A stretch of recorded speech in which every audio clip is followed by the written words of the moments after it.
Now, Brian, one class that, or I should say position that we haven't talked about yet is the cornerback class. And, Notre Dame, I would say, did not do a very good job of recruiting the corners over the last few classes. Last class was good. Now, there was good numbers in that class. This class is really, really good, the 21 class. You have to follow that up with another solid class if you want to keep the depth chart the way you want to keep it. They don't need, a huge number, I don't think, in this particular class, but you need quality in this class. I think cornerback recruiting at Notre Dame was a problem for most of Brian Kelly's tenure. I agree. And let me clear, because they've signed some really good corners, but it would always be like Cole Luke being the only corner in that class, or Kamari Russell being the only pure corner in that class. And it was like Nick Watkins being the only corner they signed in his class. It was like they'd sign a good player, but then he'd be it. And then, right. Of course, then in 2017, you went from having Paulson Adebo and Elijah Hicks committed with Thomas Graham as a silent commit to nothing. Yeah. And that just wrecked them.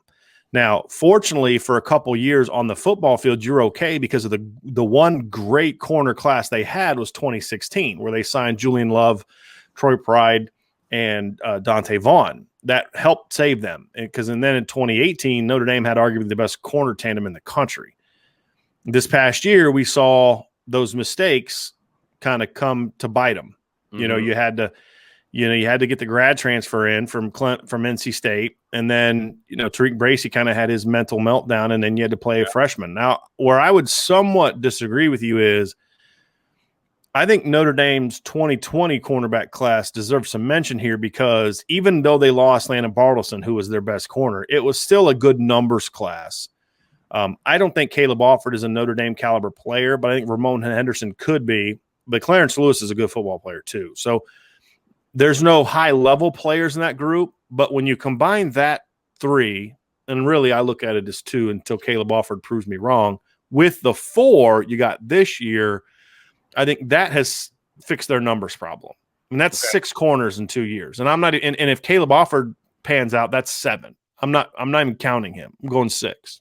Okay. So I think you're in a situation, you also got to think that Cam Hart and KJ Wallace, 2 potential corners in the 2019 class, both saved a year of eligibility in 2020 because of the COVID thing. So Cam Hart, technically, you could count as going into the 2021 season as a redshirt freshman. That's true. And you could do the same with KJ Wallace, but although right now he's not technically a corner. So I think numbers-wise, they're finally at a good place.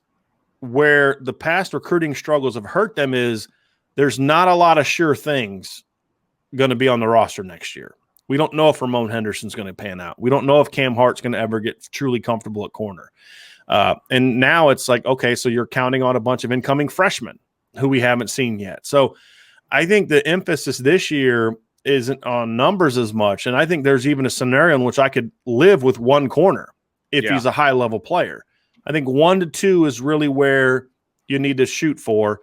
Whether or not you bring 2 in is going to be determined by what you do at other positions. If you need that second spot for a 3rd safety, a 4th linebacker, a 4th defensive end, something like that, then you may say, hey, look, that's what we need. And I'll tell you right now, from talking to sources, that Notre Dame is shooting right. Notre Dame's corner board is big, but the number of guys that right now they'd push for is smaller. And they're acting like a staff that is doing the 2 things that I think a staff has to do to be successful. Number 1 is make sure your board is always big enough to where you have guys to go to where if you strike out or miss, you're not starting up relationships from anew, right? Yep. You have that relationship going, but you don't push for a guy right now because we like so-and-so and so-and-so better. They're doing that, which is really smart recruiting strategy. But they've identified some players that they like as their top guys, and they're pushing for them. That's called good recruiting, okay? Yeah. Now, the key is finishing and closing, right? Course. But Mike Mickens already showed last year that he can bring in good corners that don't visit, that he can't go see, and you know what I mean? And he obviously did a great job. So now you are able to focus more on numbers or less on numbers and more on the high-end talent that fit your scheme. And so far, that's what they're doing. And, there's about 5 or 6 guys that I'm aware of that I would say are in that top group. Okay. That they have to get at least one of for them to feel good about that being a good enough player. Some of those guys, you'd probably feel better if there's a second. But, some of those guys are guys that if you get that guy, you feel good about where you are to where if you have to stop at one, you're feeling like you're bringing in enough of an impact talent that you're going to be set at that position. No, that makes a lot of sense. And I feel like this is really a good year just to bring in some super impact guys. It's not a numbers year. It's an impact year, right? I mean, that's how I feel about this particular group. And if you do a good enough job with this class, now you're in a situation moving forward where you're 2 a year, Yeah. and it's only top-level players. Right. The problem that Notre Dame has gotten into in recent years is 2016 should have been that kind of class for you, where it puts you on a good position where you only needed to bring in 2 a year. But then they struck out in 2017 and it negated how good the 2016 was from a numbers and depth futuristic standpoint. In 2019, you're already down a guy. Isaiah Rutherford's already transferred. 2018, you've had 2 of the guys there. One's transferred, one is playing safety. So, you needed numbers. Now they've got numbers. They can focus on it. But the 2022 class is important because not only is it important for adding a talent impact to your roster, but this is the class that's going to determine whether Notre Dame is finally over the mistakes of the past and they can start now focusing on we're in a healthy spot numbers-wise. Now we have to improve the talent level at the position. Sure. And that's not with numbers. That's with landing that, hey, we're going to put all of our effort into this one kid because that's the kid that can change our fortunes at the position. If you'd have done that in the 2021 class, and let's say they'd assigned the nation's best corner, and that's all they got because they put all their eggs in that basket, that'd have been a loss because you still don't have enough dudes to fill out your depth chart, right? And if he doesn't pan out or gets hurt, you're screwed.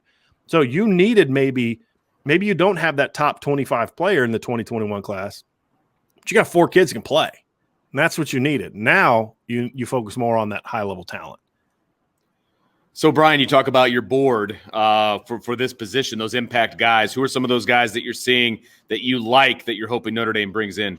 Well, a couple guys at the top of the board is Toriano Pride, who's a corner from St. Louis. Any relation? Nope. Okay. Nope. He's from St. Louis. That Troy Pride is from North Carolina.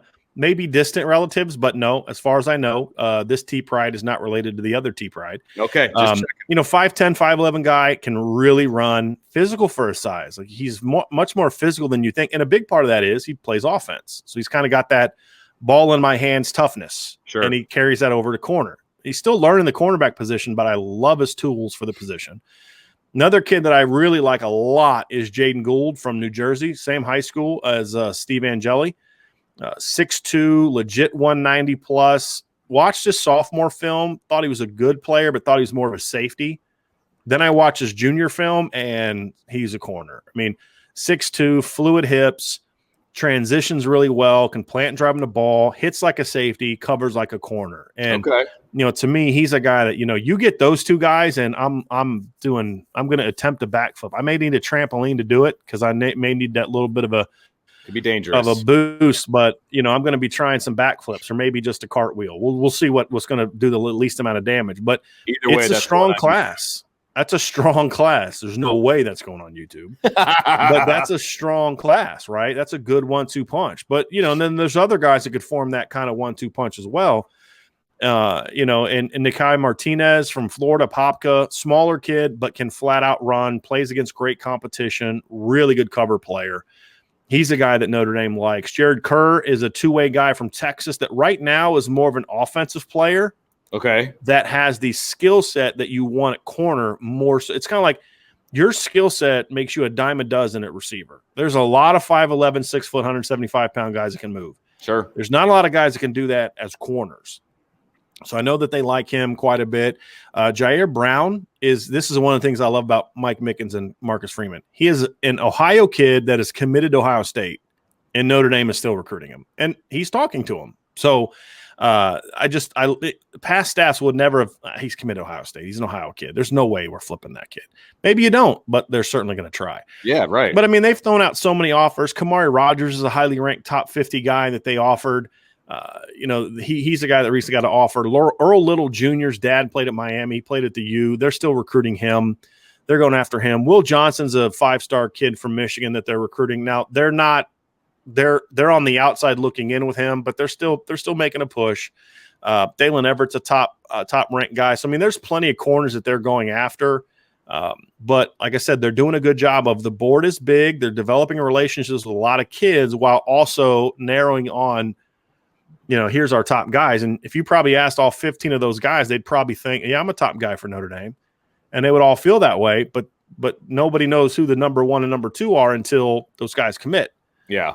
And that's really, I mean, that's how you do it. That's how you do recruiting at a high level, Absolutely. So you don't go use social media pushes to say we want these 3 offensive linemen. Then if you don't get those guys, you're kind of in trouble.